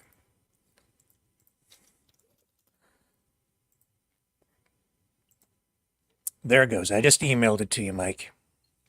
So if you want to, it's right there for you in your email. Seize the day says, "Oh my God, Mike, Kevin, and Joe." Yeah, Joseph's not on right now. And Rick. Rick will definitely be on the third floor on that one. Oh my gosh. Okay. Yeah. That's what we'll make friends tonight. That's what we'll do. That's the objective. Alicia, a little diplomacy. Alicia, now let's know what we're going to talk about then. I think we need to discuss who has the better looking women, the Ukrainians or the Russians. Now that's a good topic. I think any discussion at this point that is friendly and respectful is a step in the right direction. That's it. As long as we don't have any piles of poop going on. Yes. Well. Sorry, you have Joseph on my mind again. Oh my God. Yeah. That was a comical night when we got into all of that. All right, let's take a little break and we'll see if Mike wants to come on. He has the link, and I think probably it's going to take him a minute or two to get set up because he always has to get his equipment configured. So let's give him a moment and we'll just run a little break here. Is that okay? That's fine, and I need to grab something. You go do that, and we'll entertain the audience with this. He's a fighter. He's a survivor. President Trump, defiant, strong. He is determined to make America great again. Pay tribute to the 45th President of the United States with this collectible t-shirt from the Maverick News Memorable Moments collection. Even a would-be assassin's bullet could not stop him. Instead, he emerged with his fist in the air ready to fight. For freedom. Get your Trump Fighting for Freedom t-shirt with any donation of $30 or more to Maverick News. There are 2 iconic artistic designs to choose from. But there is only one way to get these. Donate at freedomreporters.com. Support free speech. Free media. Support Maverick News. Call 1-866-248-1490 or order online at supergeeks.tv.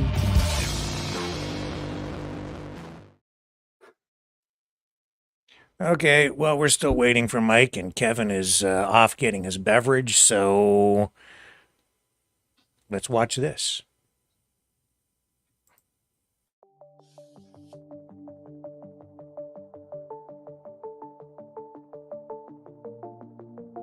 Greetings, brave Mavericks. Our quest for truth continues. We go beyond fake news. Together we expose propaganda. Together we pull others out of rabbit holes. We are maverick thinkers. We are all unique individuals, defenders of individual rights and freedoms, credible, trusted, grounded in reality. Maverick News, Maverick News. Defending free speech, free speech. Donate at freedomreporters.com. Do it now. Tomorrow may be too late. Maverick News. The world is watching.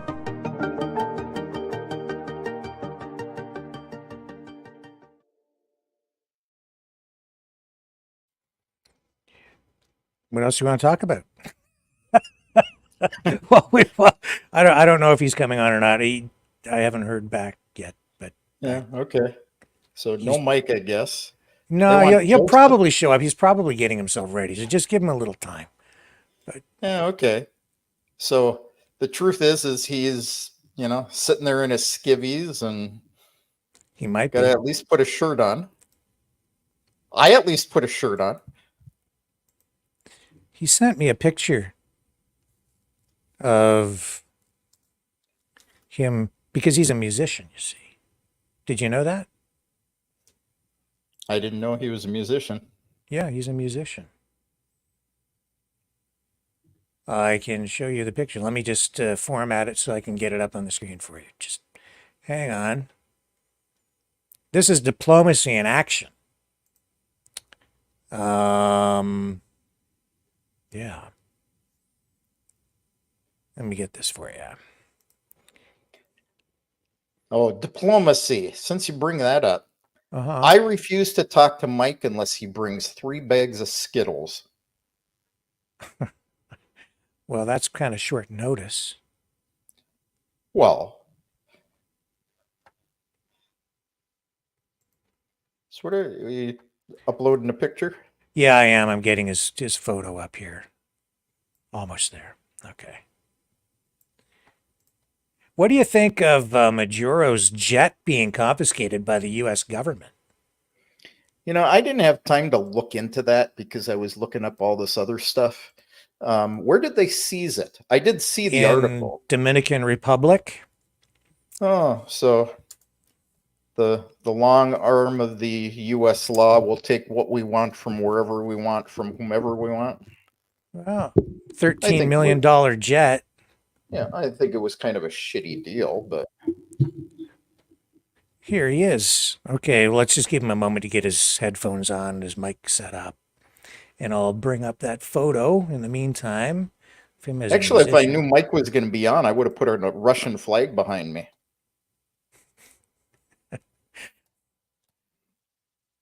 There we go. This is the one we want. he looks pretty good in this musician shot. There he is, see? Cool. Yeah, yeah. He's in the U.S. Air Force Reserve Brass Quintet.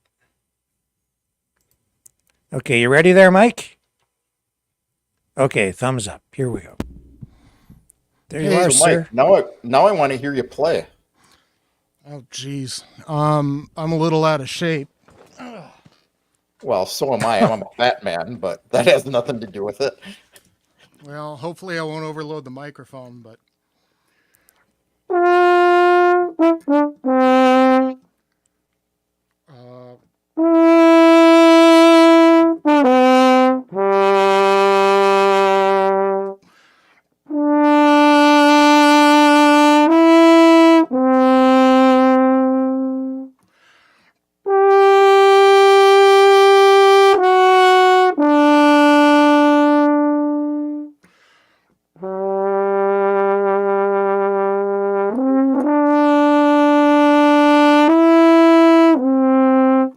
Aside from the hiccup, that's Brahms from Symphony Number 1. Damn you, Mike. Now we have to be friends because that was beautiful. And I used to play the French horn too back when I was, 80 years younger, like your age. I'm not as young as I used to be. Neither am I.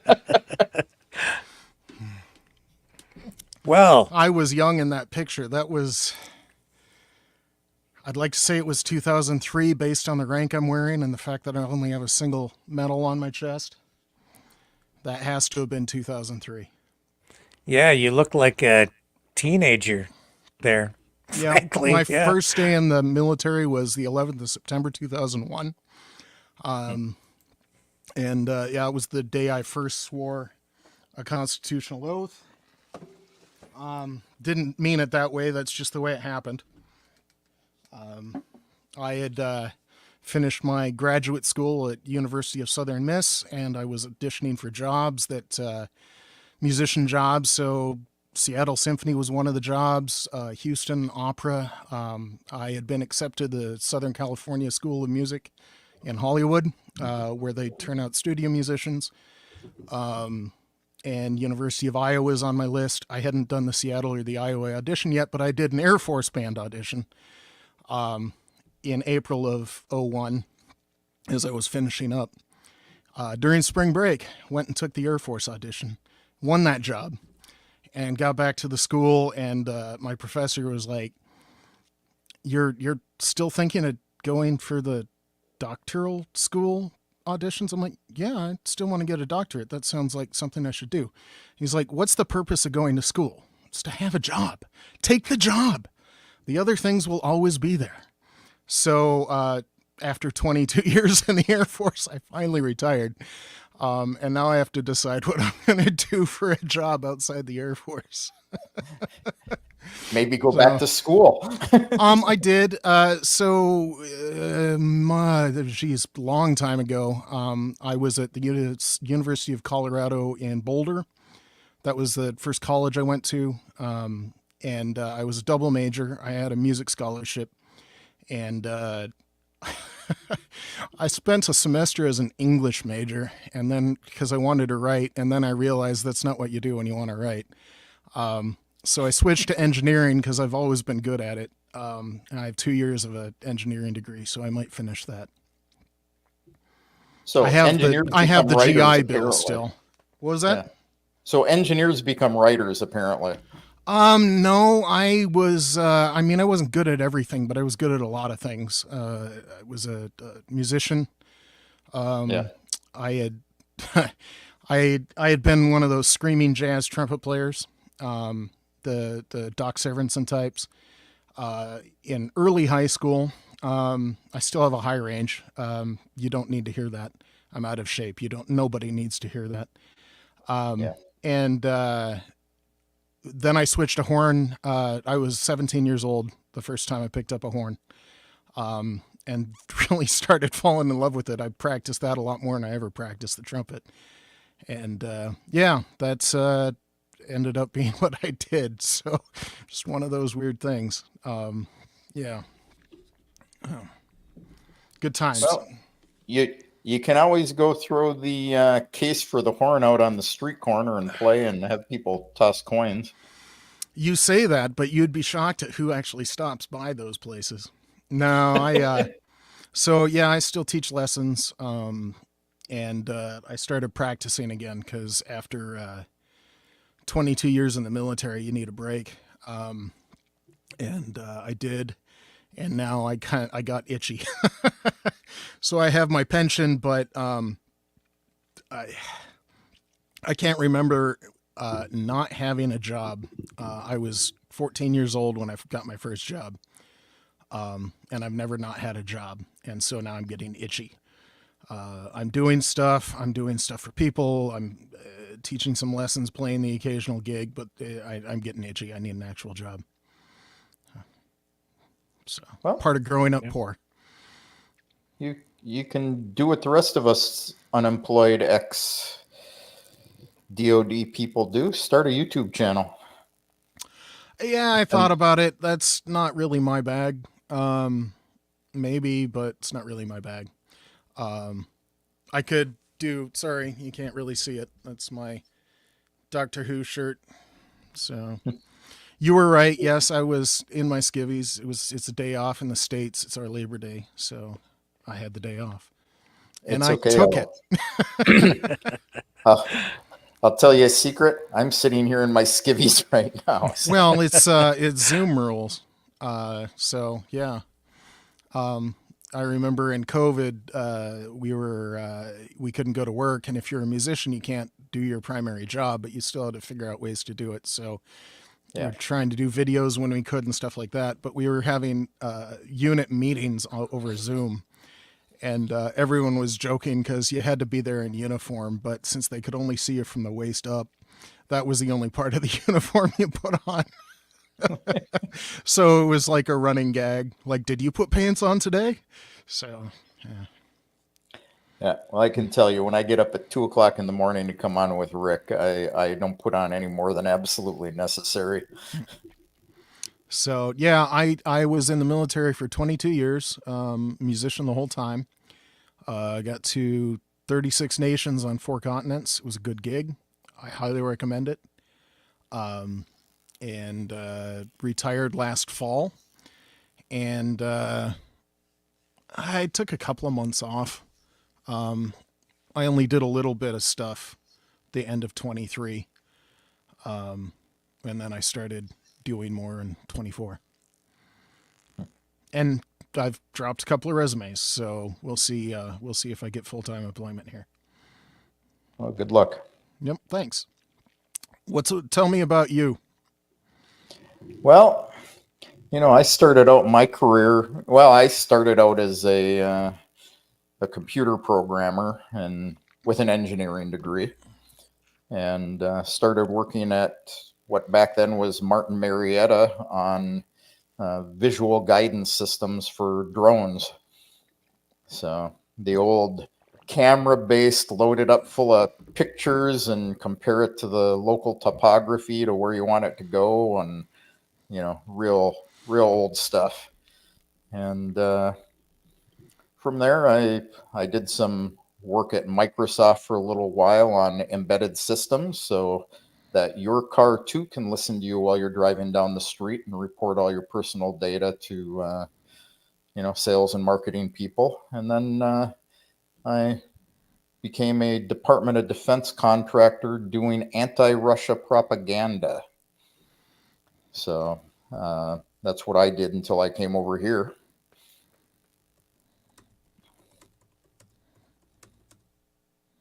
That's it in a nutshell.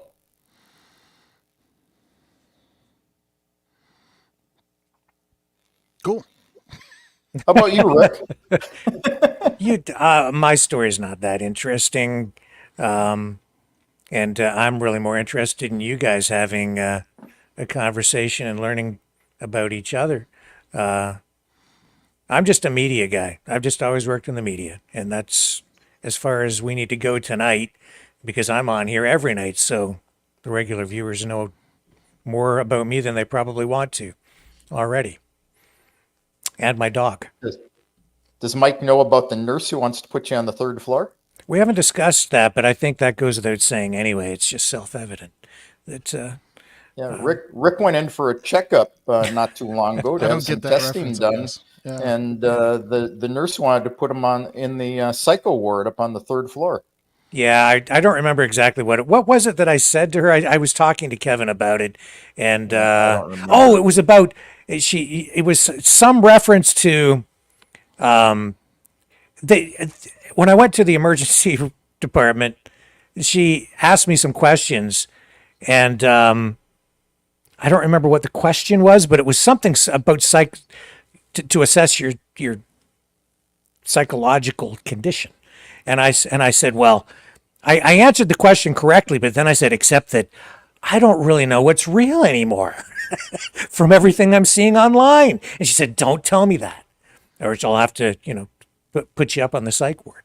So it was a close call, but I dodged the bullet. So awkward pause. No, nobody knows what we can talk about without getting somebody in trouble.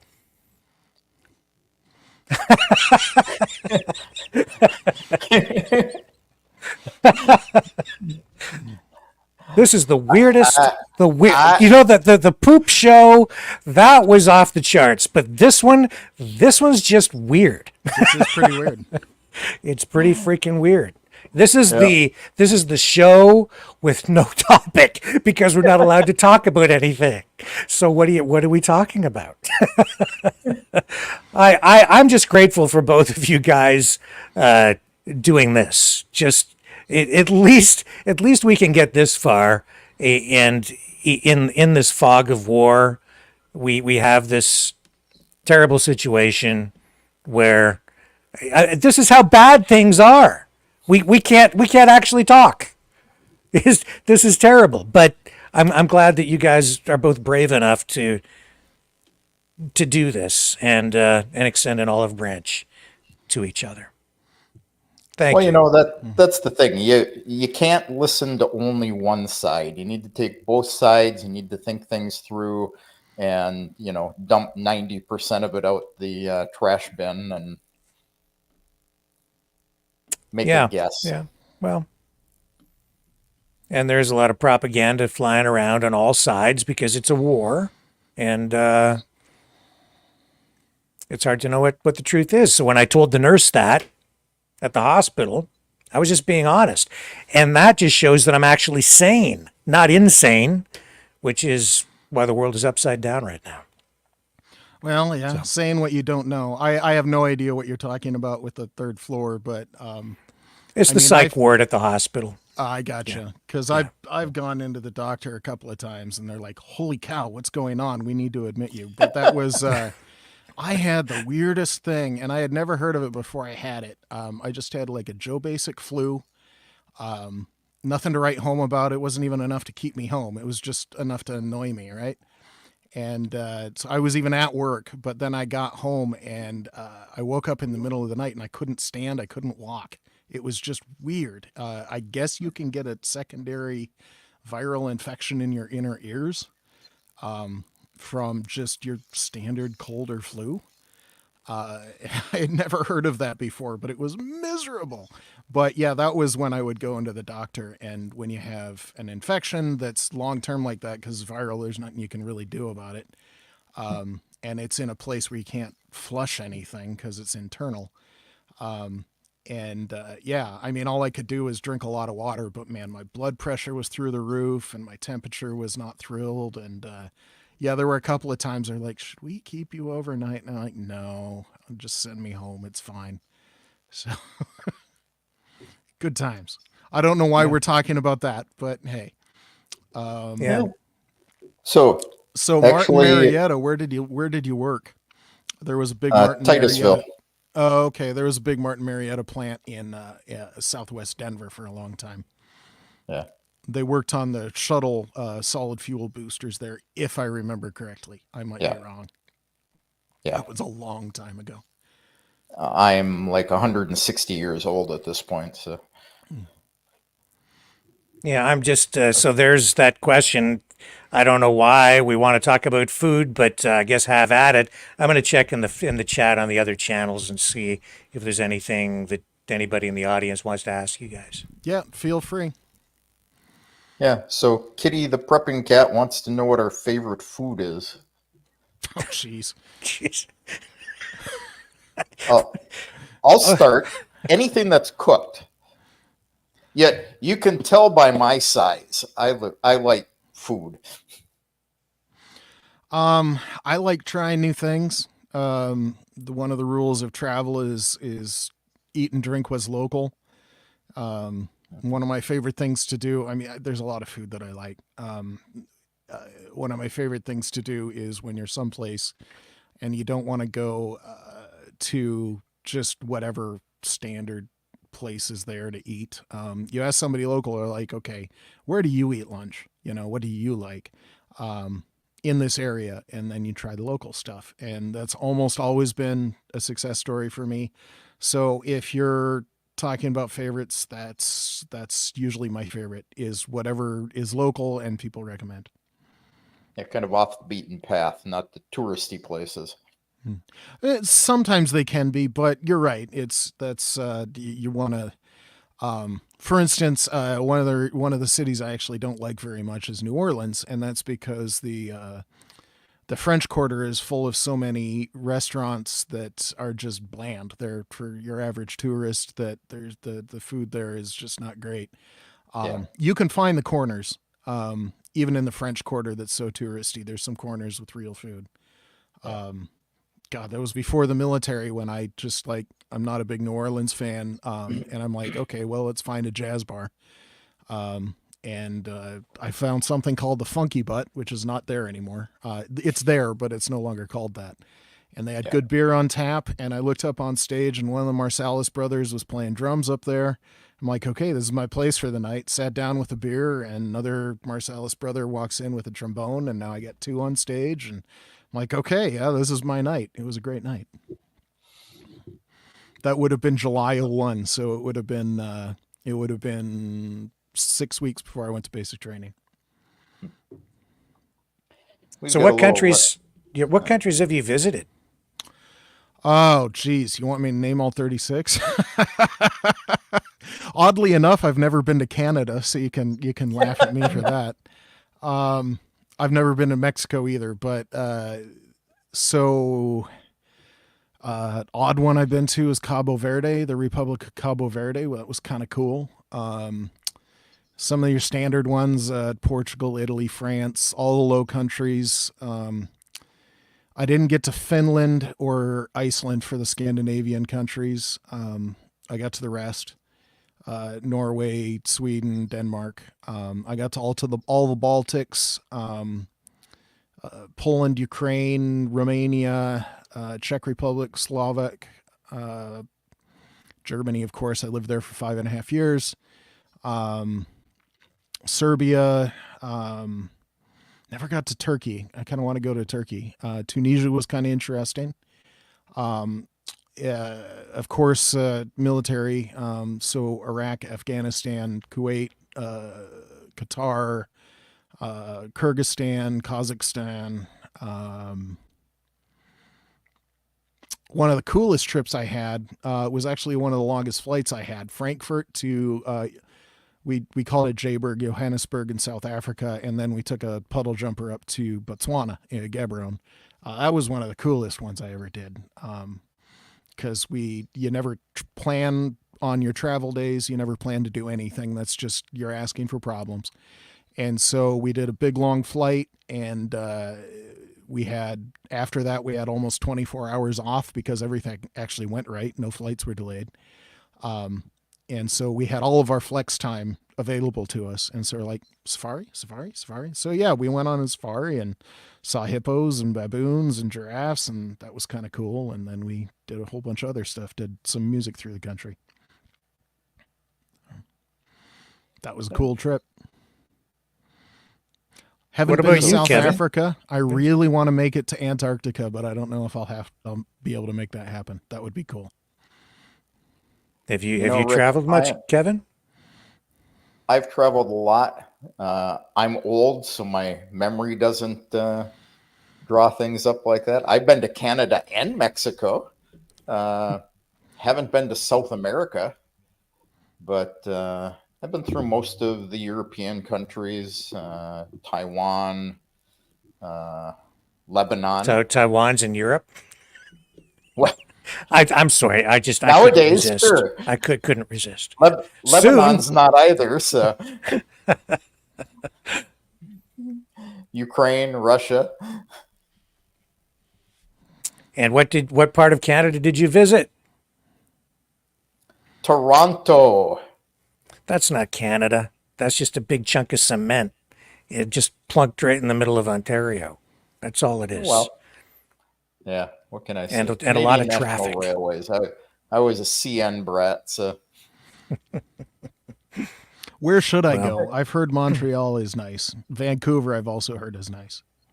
Quebec City. I've been up to Vancouver, so. Yeah.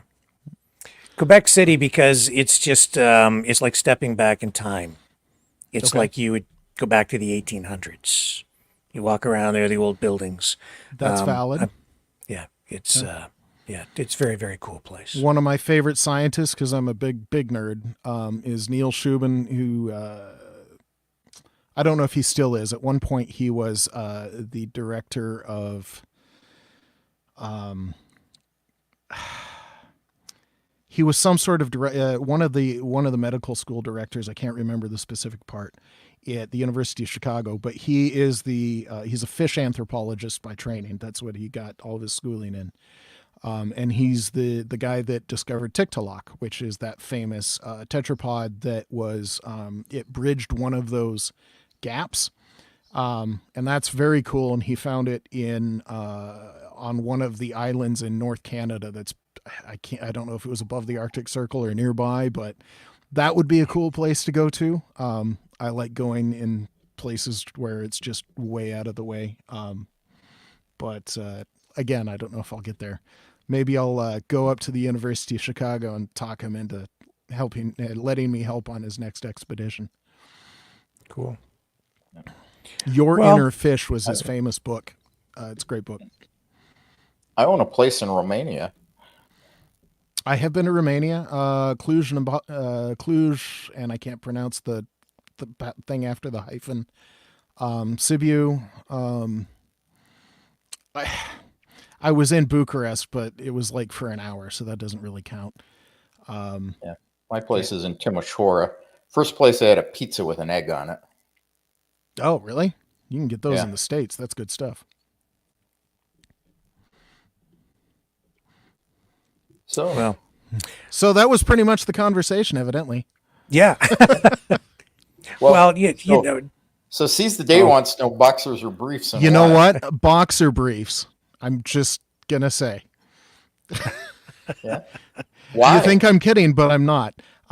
Because briefs just don't work and boxers don't have enough support, but the boxer briefs are pretty much they pretty much do everything. And when I was pretty physically active for several decades. I still am, but the whole military thing, there's no chafing. It does some wicking. It's just the boxer briefs. Well, I'm a boxer guy. I don't like briefs either. They're just a little too tight around the necessary areas. Any other intense questions like that one we can field? Yeah. What a weird show. Yep. Who has the best looking women? And then Jocelyn says, Kevin by a long shot, a Russian bride. I do not have a Russian bride. I have a Ukrainian bride. So shocker for everybody. My wife's family's from Estonia, so that's yet another part of. I'm a mutt, so my name is from the Czech Republic that used to be Bavaria, but I'm a mutt. Kind of like in Stripes, where he touched his nose. It's cold. You're a mutt. Yep. But yeah. So just one more thing in the mix for my kids. And I don't know if you guys can or want to even respond to Almaj, who asks, what do they think of the censorship by the big tech companies? It depends. So I mean, I can give you my opinion on it. And for what it's worth, I'm a guy on the street when you're talking about that. But it's you have an individual has the right to free speech, but the companies don't have to platform people, if that makes sense. So the companies have their own interest in what goes on their platform. So you have the right to free speech, but you do not have the right to speak on a tech platform because that's not yours. You don't own it. It's just not yours. So that's kind of my take. You can say whatever you want if you're prepared to pay the consequences. You're free to say things, but you're not free of other people responding to what you say. Fair enough. And I don't know, Kevin, I know that you just did a video recently, I think, about, and you mentioned it on here as well, about YouTube being slowed down and stuff like that in Russia, but I don't know if you can even talk about that here tonight. Yeah, I can talk about that. That's not a big issue. You know, the official story from the Russian government was that Google servers have gotten old and they haven't upgraded the equipment. So all of a sudden, magically one day, everything was slowed down and didn't work. You know, didn't affect me a lot because I haven't been able to get to YouTube in Crimea for, about 8 months now without a VPN. And amazingly, people in Moscow aren't slowed down. But, then the next thing came out as well. We're going to ban YouTube and Android and iPhones. That was one Duma member who then got spanked. And he came back out and says, oh, no, we weren't going to ban it. Yeah, it's Google's fault. And,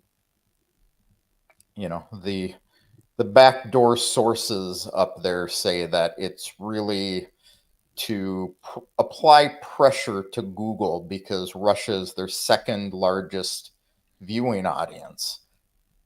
And they make a bunch of money off of Russians with, running their videos, watching, seeing ads. So they aren't paying anybody over here. So Google makes all the money. So they were kind of trying to hit Google in the pocketbook a little bit. But everyone uses VPN, not a big problem. Do they even have Facebook over there? Only if you have VPN. Yeah. I was gonna say I had heard that same way. I had heard that Facebook had been chopped off over there, but there is VPN. I've done all sorts of VPN stuff. Yeah. So, everybody knows how to get around it. YouTube was the big one, though. That's when babushkas started asking for VPNs. So Facebook wasn't the big loss for everyone. And what is RooTube? RooTube is a really lousy version of YouTube. Mostly Russian language videos. They don't have a lot of creators because they don't pay jack. Kind of like, Rumble. So it works, just not extremely well. Right. And VK? VK is Russian Facebook. It's actually pretty popular. A lot of Westerners on it these days. Is there any indication that the government is kind of tied to that, or the co-founder, I guess, of VK, same guy who started Telegram, now he's in a little bit of hot water over in France? Yeah, I mean, the Russian government, that's originally what they were going after him for, is had pro-Maidan groups on VK. and they asked them to remove them, much like France has asked Telegram to remove certain ones, and he refused, based on the fact that, like most Russians, most Slavs in general, have people on all sides of the borders. And he said, my mother was Ukrainian, my father was Russian. I'm not going to remove it. They have a right to free speech. And they pushed them for a couple of years, and they finally let it go. So, yeah. Well, gentlemen, I don't think we should, extend the awkwardness too much longer. But I'm grateful that, again, to both of you for taking us this far. It shows that there's hope. It's not a plan. It's not a plan, but it's hope. Yeah. It's hope. And like you say, diplomacy, it's about people talking. Yeah. Absolutely. And with that being said, why don't we just get some final thoughts from both of you tonight? Kevin, I'll start. Okay. I'll start with you. Oh, gee, thanks. Final thoughts from me. Next time I come on, if Mike's around, I'll hang a Russian flag behind me just to even out the colors. So look at both sides. Don't necessarily believe what you hear in the media. Listen to Rick's show. Everything you hear here is the truth, no matter if it conflicts with everything else that's said or not. Even if it conflicts with what Kevin says, especially then. Especially then, yeah. After all, I'm a propagandist and a spy and a traitor. Okay, well, you have the admission. He said it here first. Mike, I'll let you have the final word tonight. I mean, I don't have a lot to say. We didn't really cover anything more complicated than boxers or briefs, in which I took the middle ground of boxer briefs. There were some interesting things, and I guess we can leave it at that. Yeah. And again, I'm just glad you guys came on here. It's a start, and that's what we need, because far too many people are dying. And so I'll agree with that. So let's pray, or at least hope, for peace. And with that, folks, I will be back tomorrow night, 7 p.m. Eastern Standard Time, right here. Love you guys. Catch you on the flip side.